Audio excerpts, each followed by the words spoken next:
and then you may do your intros. Hey, good afternoon, Connections.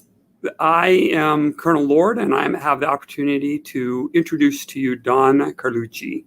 He is a volunteer here with Connections, and he has the opportunity to present as well. He works up at Picatinny Arsenal in New Jersey, and he is currently the Army Senior Scientist for Computational Structural Modeling. Did I say that correctly? Yes, okay. You did. He is author of many papers and a co-author of a book, and he is the founding fellow of the International Ballistics Society. He's been involved in miniatures and board gaming for well over 40 years, and I present to you Don Carlucci, and I hope you enjoy this presentation. Don, take it away. Thank you, sir. Okay, so what I'm going to talk about today is a tactical war game we have developed in concert with the company Critical Hit that allows us to do materiel evaluation at the Armament Center. So the system, I'll start out with the name of the system. That AE-701 is actually the name of the course in the Armament Graduate School that the system is named after. And again, our point has been to both teach engineers and scientists at Armament Center how to use war games to help them with some of the design aspects of their guns and ammunition. I'd also like to take a moment to thank my co-authors who are listed there, most of whom are at the Armament Center, and Ray Tapio from Critical Hit. So I will go on to the next slide. So again, these, as many of you know, developing a war game, thankfully that we didn't have to develop this one from scratch, but doing any development on a war game takes a literal army of people. We've had a lot of help from a lot of folks, and everybody's contributed to some of the design, some of the play testing, some of the rules filtering, and such. So this is a list of some of the folks, many of whom are in attendance at this conference. So my plan is to go over a background of the game itself, take you a little bit behind the system, because that's the important part from an engineering standpoint, and then how we use it in evaluating some of our systems at Picatinny, and then I'll summarize and answer any questions you may have. So we'll start with the background. So many of you are probably familiar with the old Avalon Hill game, Tobruk. That once Avalon Hill dropped the rights to it, they were picked up by a company. They reverted back to Hal Hawk, who was the designer, and he linked up with the company Critical Hit. So Critical Hit, who does a lot of things, the advanced Tobruk system, a lot of stuff for advanced squad leader. They picked up the rights to the game and have been critical, pardon the pun, in helping us with the development of this system for our needs. The reason we chose this over some of the other commercially available tactical systems that are out there were that its detail in how it handles the weapon versus vehicle or personnel engagements is essential to our ability to tie it back to some of the engineering data that we have. And we had enough information, even in the World War II instantiation of what was BRL 1192, to instruct our students at the Armament Graduate School in principles behind weapon system design. So we could show them the tie between the armament system, the design parameters, whether they be the mechanical design of the systems or penetration ability or the shock physics, and what's going on in the game. So they actually got to game and apply some of the knowledge that they've learned in other courses, the statistics, the gun design, the projectile design, to the systems. And again, as you've heard all throughout this conference, the experiential learning that comes from this is priceless. The nice thing about dealing with the original system, the Tobruk version, is that it had simplicity in terms of the terrain. So we didn't have to really teach a large number of terrain rules. We could actually revert back to the programmed instruction method of the original Avalon Hill Tobruk as well to help bring the students on board. So that was a big plus. Ray Tapio of Critical Hit was incredible in encouraging us and helping us with this, and he's been incredible at working jointly with us. So if we were going to switch it over to the modern, we had to work through some different issues. We have what's called the fusion cell at Personnel, whose mission are to bring together the engineering folks and the operational folks and help ferret out any warts that we might have in some of our engineering designs. And also we had some past students and current students to help forward this system from the World War II system to the modern day. Thankfully, many of the systems port very nicely, and though we did have to come up with some unique changes to the game in order to incorporate the modern battlefield in there. We had long discussions with our legal and our OPSEC folks, and finally we entered into a CRADA with Critical Hit. And our one stipulation or constraint was that we were only allowed to use open source material for the development of the model. So what we ended up publishing in paper form and on Vassal, which we'll get to in a little bit, had to be derived from open source data, and we did that with the notion that we could easily insert classified data and that would never be published in the open. So that's simple enough for us to do.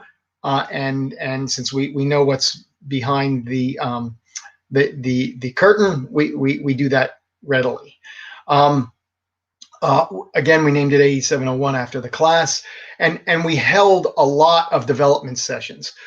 We have beaten the heck out of this system to try and get it to where it is today.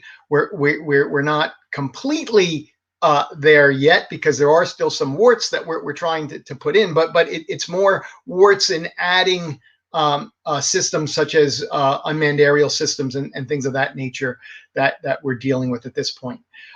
Another thing that we did in our development, and many of you were actually invited to this, we had, before COVID hit, a convention that we had been going on for many years ago. We had it for 3 years in a row. This was the fourth instantiation of it, which we call Pick a Fight. And hopefully, if this opens up next year, we will have another Pick a Fight, and we would invite many of the people who are at this conference to it and have it open for gaming of all things, not just our system.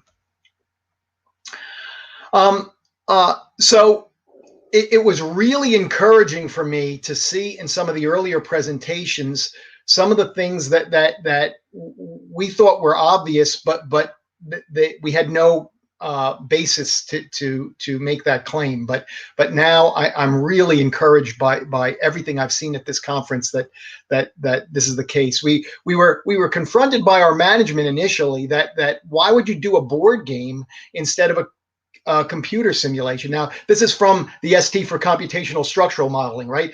Computers just don't give you the insight into what's going on with our weapon systems. They're to a large degree a black box to all except the select few who know what's going on behind the scenes. So the beauty of a board game is it readily exposes all the advantages and the weaknesses of systems that people, especially engineers, don't see as obvious in in their design work. It requires thinking.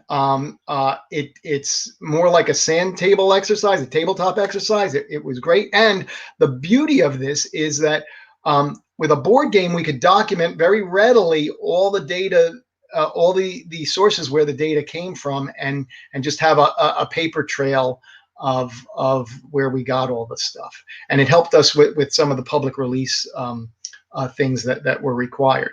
There are disadvantages. It does take a lot longer to run scenarios, and it is more challenging to do in a double blind sense, since it's face to face. You need a referee. You need to separate people in different rooms. Again, this is motherhood and apple pie statements for many of you at this conference. Then once we had this all running, COVID came. And we had to go and we had to get a Vassal module for it, and which turned out to be really wonderful. The Vassal module worked out really well. Once we got over the learning curve of people with respect to Vassal, we were able to utilize it really superbly in terms of incorporating referees and doing double blind system experiments and things of that nature. It worked out fantastic. What we're really excited about now, with things opening up, going back into the classroom environment and getting back into the face-to-face. And I was very excited about some of the earlier presentations. We're getting a whole lot of ideas, and we're going to probably incorporate a lot of that stuff in as well. So this conference is having great impact on what we've been doing. So let me take you a little bit behind the system. And again, those of you who are familiar with the old Avalon Hill Tobruk, or the more current instantiation of it, the BRL 1192 from Critical Hit, this is, again, somewhat motherhood and apple pie stuff.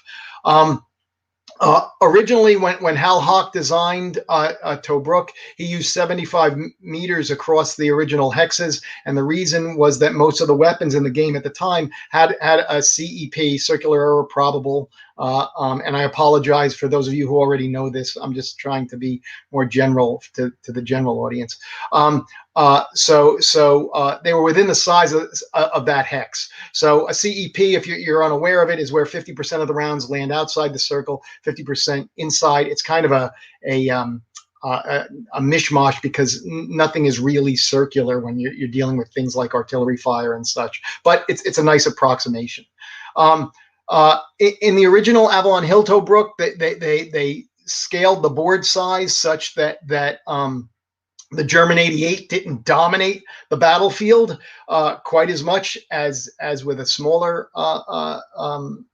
board, but nonetheless, it was quite a dominant weapon. But we decided to keep that scale because, again, we could follow things and do some of the early validation on systems that we already knew and were already in the open. Things like the German Panzerkampfwagen 3 and Grants and the USM3 Grants and such.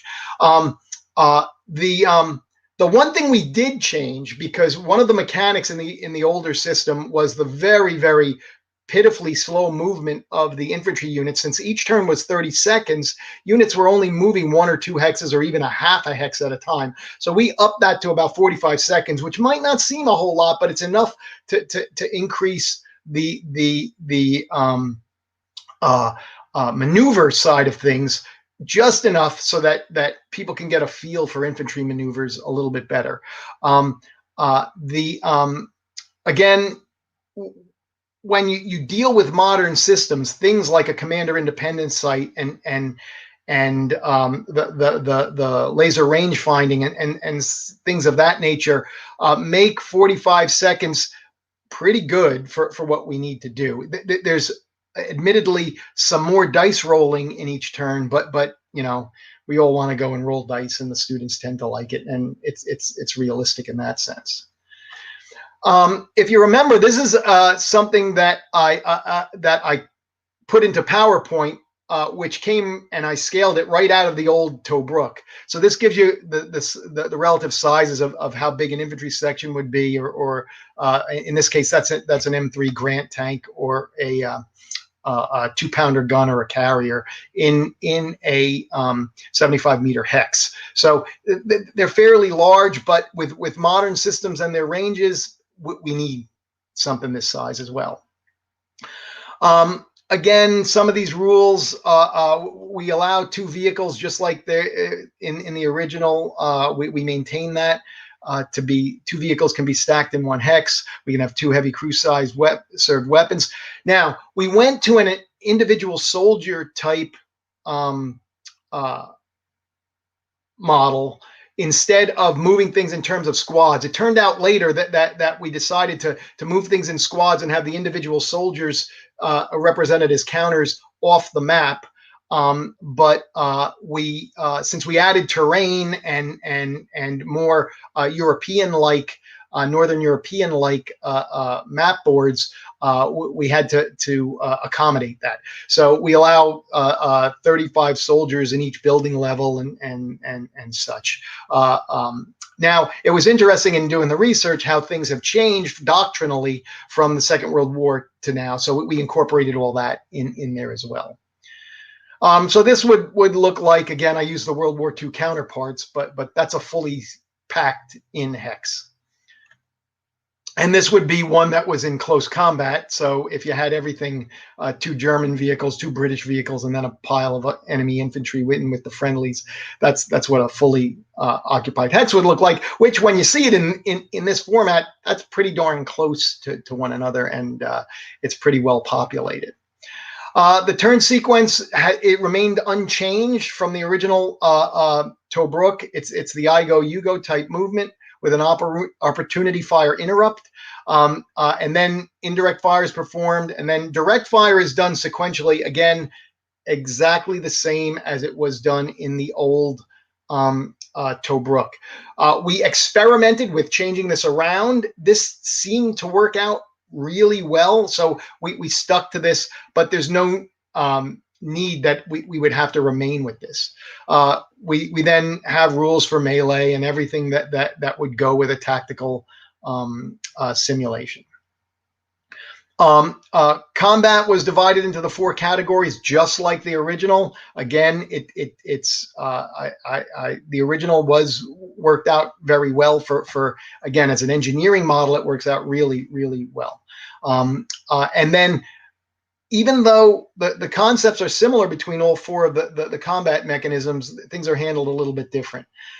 So again, typical of the original, we determine whether a target was hit, where it was hit, and then what the effect of the hit was. The original, it was pretty amazing. The original memorandum report that Hal based the original Tobruk on, the BRL Memorandum Report 1192, had a section in there with, even though at the time when it was written by Christman, it had a section in there for determining first round hit probabilities if you had accurate range information, which we do nowadays, but they didn't back then. So it was pretty interesting for it was ahead of its time when it was, and it's in its original version it was classified, but it's been degraded over the years since it was written after the Second World War. We included in there the mechanisms for determining the rate of fire, which is based on the commander's workload, the visibility out of the vehicle, the commander independent sight, or the presence of one of the commander independent sights, and the rate of fire of the weapon, how it's loaded. In other words, is there an auto loader or not, and the traverse rate of the system as well. So that's all baked into our system. So from all that stuff, we generate, based on the weapon accuracy, muzzle velocity, the sensors present, the vehicle's motion, and the target size, a hit probability number, which looks, if again, those of you who are familiar with the old Tobruk will look at this, and it looks very, very similar. One of the interesting things about modern vehicle combat, in 45 seconds, you can expend an awful lot of ammunition if you wanted to. So we had to be careful. So for instance, what's laid out here is for an 1126 Striker with an XM914, one of the weapons that has been developed at Picatinny too. So we have different types of ammunition, even some proposed ammunition. and its ability to affect the enemy, and then hit probability numbers that go out to several kilometers, which is again further than they were in the original system. Some new things here would be how we handle commander independent state, and how we assign values to the stabilization method, because in the original Tobruk, if you moved the vehicles, you couldn't fire. Now you can, and in many cases fire even on the move. And we have to incorporate things like missiles. That's all rolled in there. And I don't expect you to be able to read this, but we have, in order to develop the damage tables or the effects tables, we've taken into effect the explosive capacity of each of the rounds, and the penetration capability, and in many cases the penetration mechanisms, although they're slightly different than the Second World War, aren't that much different that we don't have a little bit of an overlap there. So it works out really well. But once a hit occurs on a vehicle, we do the damage based on the penetration and behind armor effects that we're familiar with, and through ray tracing on some of the vehicle types, which is pretty straightforward. Most of this information as to like what the inside of these vehicles looks like is available in the open, and if it's inaccurate or not accurate, we use it anyway to make the system work, and then we could always do our own stuff on the high side of things. The damage tables are somewhat different. Here's what you'd see. Like, I took an example, and my co-authors reminded me that I should blow this up, and they were absolutely right. You can see that we have quite a variety of different rounds that are available to the same gun. If you remember from the original Tobruk, it was pretty much one type of round for each weapon. Now we can split hairs. And again, to use this as an engineering tool, this is what we needed to do. The hit location is based on the aerial projection from the vehicles, but once you obtain a hit, we have things we have to deal with, like explosive reactive armor, which is encompassed in this area, and that's based on how much of the vehicle's area is covered by the explosive reactive armor, what its chance of defeating a particular round. So on a round by round basis, we can look at this. Now we simplify things again to keep it on the low side, but we can always go into much more detail, and then probability of killing a vehicle based on behind armor effects and what's going on back there. So it's really a neat approach.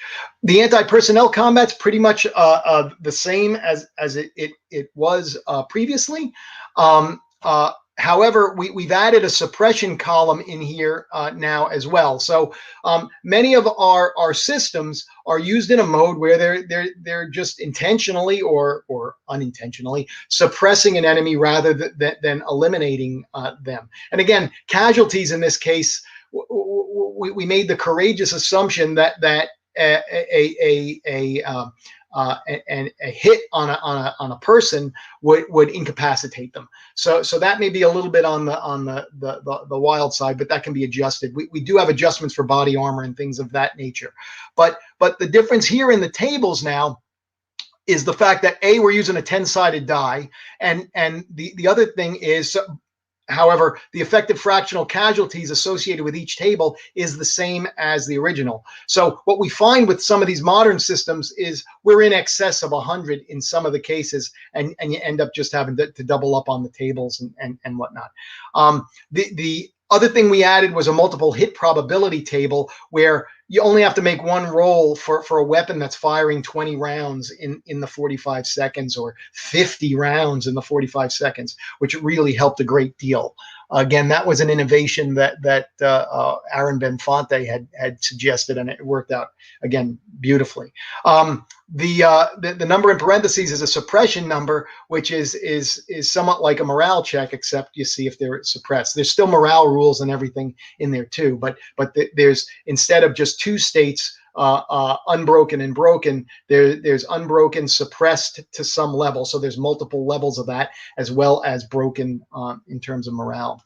So that works out really nicely. And you can see we could compare it back to weapons that were in the original Tobruk, and they work out really nicely. And I'll explain more about the beauty of that first. So how we use it is really, really the fun part of this, so since we know the principles behind how the tables are developed, we can stick new or even notional systems into it.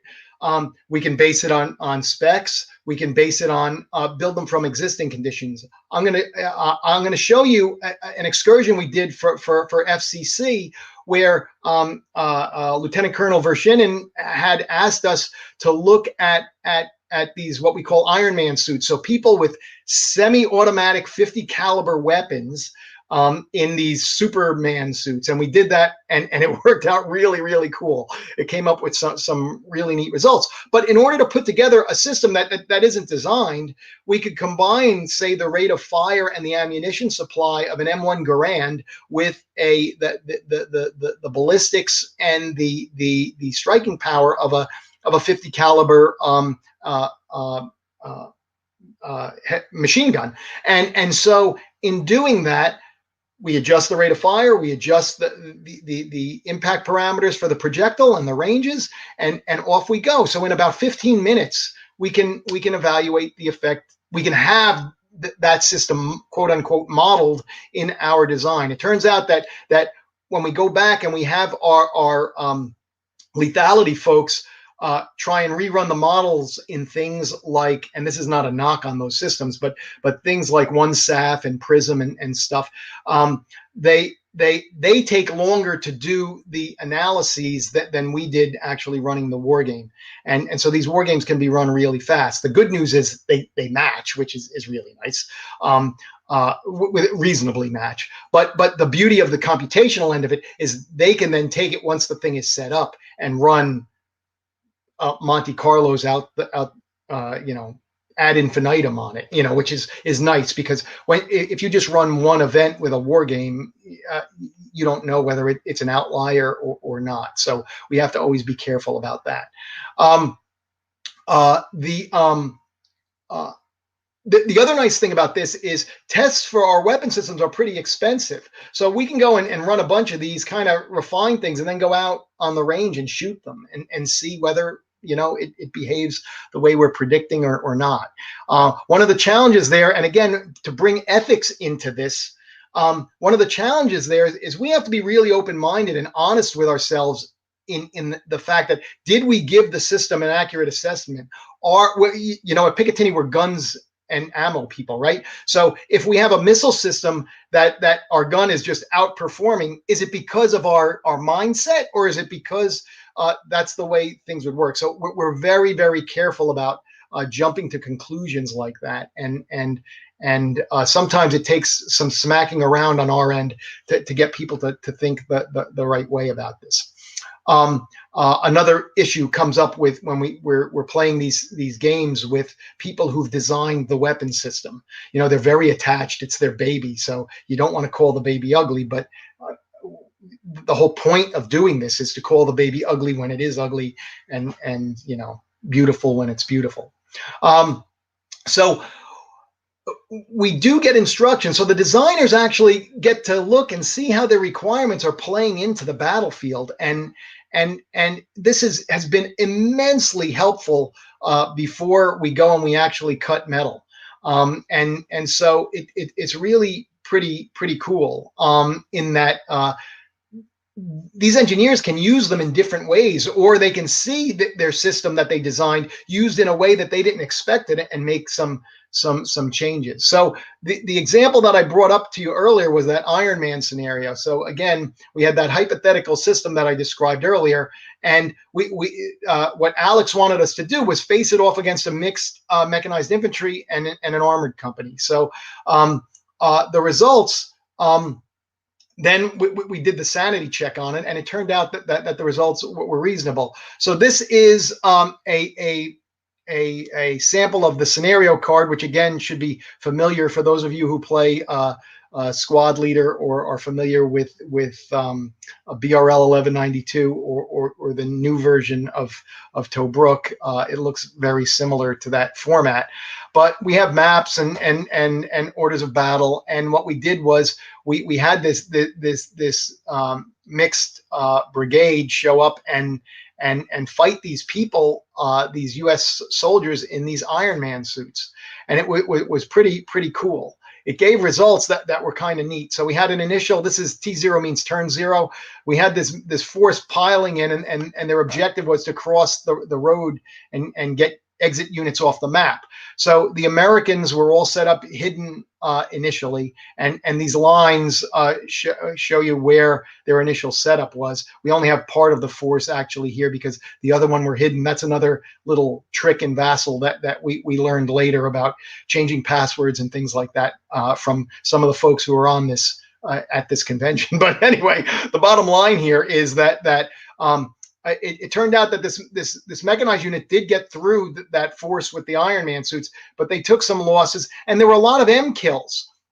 So this brought up the idea of firing some sort of smart munitions into the battlefield while our soldiers were fighting, right over their heads. Since some of these weapons that we've designed actually can differentiate between infantry and armored fighting vehicles, the soldiers, as long as they're keeping a good distance from the enemy vehicles, which we would hope that they would be doing, could be in the middle of our own engagement here and have some pretty dramatic results. All they need to do really is kill the opponents, and then they're sitting ducks. And again, the beauty of the neat thing that I found at this conference is that came out the other day in one of the talks, which was really cool. This would be like turn 3 of the situation. The Russians have moved in a little bit closer, and there are some losses that are starting to build, mostly among the BTRs, but the T90s were pretty solid. So again, this gave us the idea of what can we do. I mean, the most vulnerable part of an armored fighting vehicle is the track, and so if we could come up with systems that were really good against those, we would be doing some or munitions that were purposely designed for that. That might be a neat thing to explore. Turn 6, Corey Phillips, who's on the line here, was running the Russians. She did sort of an outflanking movement while the Americans were trying to retreat, and in the end, some Russians got off the map. But another neat thing about these quote unquote Iron Man suits is within the woods themselves, the Americans could move with pretty much impunity. They were running all over the place, blowing stuff up, which was pretty neat. However, they did take some losses, and again, we ended up at the very end of this having it result in a Russian quote unquote victory based on the victory conditions we set up, which admittedly were sort of ad hoc at the beginning of the scenario. The casualties that resulted from this are shown here, but the point here isn't to stress that how the game ran. It's what happened afterwards, which is we generated all these ideas. Our engineers started talking to one another. Well, if we only had a round that would do that, what size should it be? Should it be 40 millimeter? Would a 30 millimeter weapon work just as well? If it were 30 millimeter, what would we mount it in? What would they actually fire it out of it? Would it be a recoilless rifle or some sort of a Davis gun? Or something like that, a one-shot type device, whatever. Again, it starts the juices flowing and gets people thinking on how we can improve our existing systems and come up with newer ones. So I'll just summarize, and then I will take questions. I know I went through that relatively quickly, so I got plenty of time for questions. But we developed this system to primarily to assist our engineering staff in coming up with new systems, improving old ones, and also it does build communications. What we found is every organization is subject to some sort of stovepiping. So when our experts get together and they realize, hey, I can talk to this other person, and I just met this other person at my own organization who's an expert in infrared detectors. Well, I know who to go to now. So we ended up with a lot more out of this than the game itself set out to obtain. We can teach the system really quickly. Again, that programmed instruction method that Avalon Hill had used in the original Tobruk, and they used it on Squad Leader, the original Squad Leader, etc., is a very, very effective way to get people going on this stuff. We're constantly adding new systems as things go on. We're right now currently trying to perfect, and I say perfect as best we can, the unmanned aerial system rules, and we use it pretty consistently to refine the concepts we already have, or evaluate new ideas and make some proposals. So with that, I will take any questions that you guys may have. How much overlap for these weapons to inform or be informed by virtual twins of these systems? So theoretically, everything that we do could somewhat be the beginning of a virtual twin. Again, it depends on your definition of a virtual twin. So in an Air Force system, I guess the Air Force was the main proponent of the virtual twin approach. An F-15, for example, is a very complex thing that has a lot of computer software in it, as well as the way it's integrated into the control system. Some of our systems are just so simple that they don't necessarily require a virtual twin, or would admit a virtual twin for that matter. Though that said, we could do it with the more complex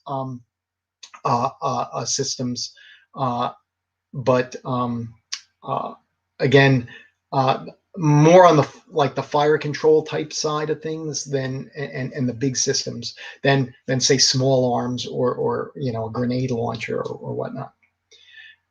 So I hope I answered that one.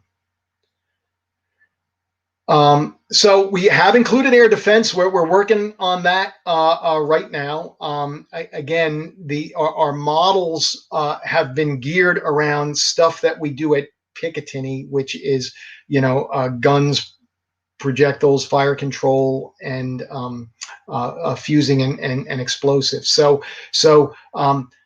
air defense is an area that we deal with for protecting the ground forces, and if it's a gun system. So it could be used for missile systems and whatnot, but our expertise is primarily in the gun area. So we do actually have missiles and anti-air missiles and whatnot in there, especially when going against the unmanned aerial systems. That's been a big driver in some of our programs of late.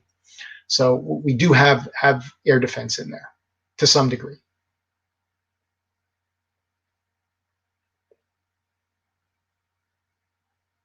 Was there any other?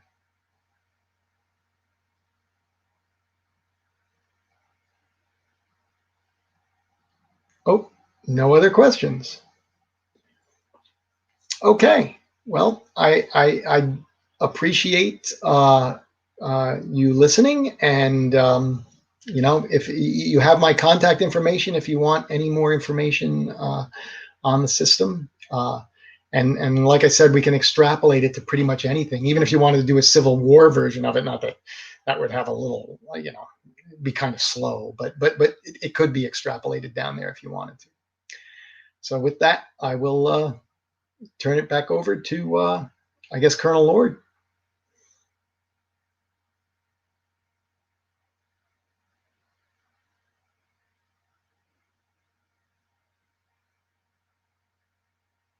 Or Jacob.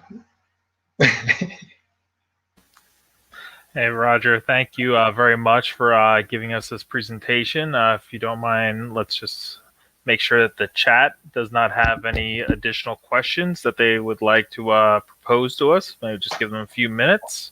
Oh, okay, sure. Yep. If we don't hear anything in like the next minute or two, we can sign off. Okay. That's okay. I'm used to crickets sometimes. If not, of course, questions will continue to be posted on the Discord server, which I'm sure we can jump back to at any point in time and answer those. And of course, you have your contact information. Mhm.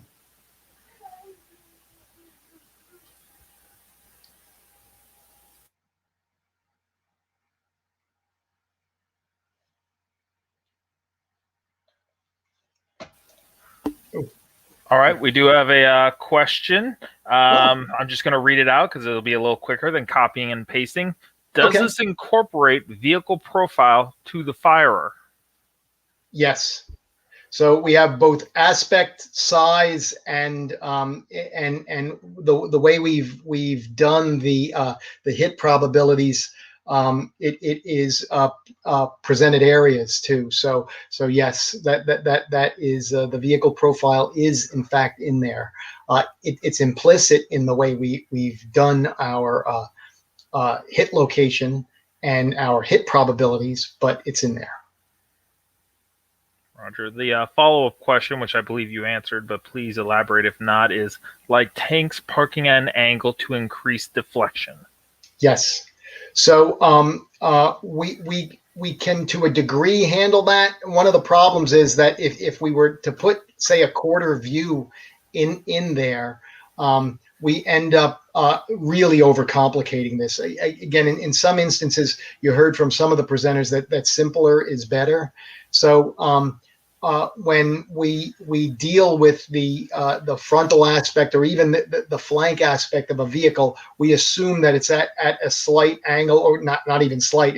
It's about between 15 and 30 degrees to the firer, and that seems to work really well to kind of smear over a large portion of the area, because you're never ever going to hit directly straight on, so you're always going to be at some angle. So we vary that angle between about 15 and 30 degrees in general. So you not only have the obliquity of the armor, you have it tilted at another 30 degrees. So it's a compound angle.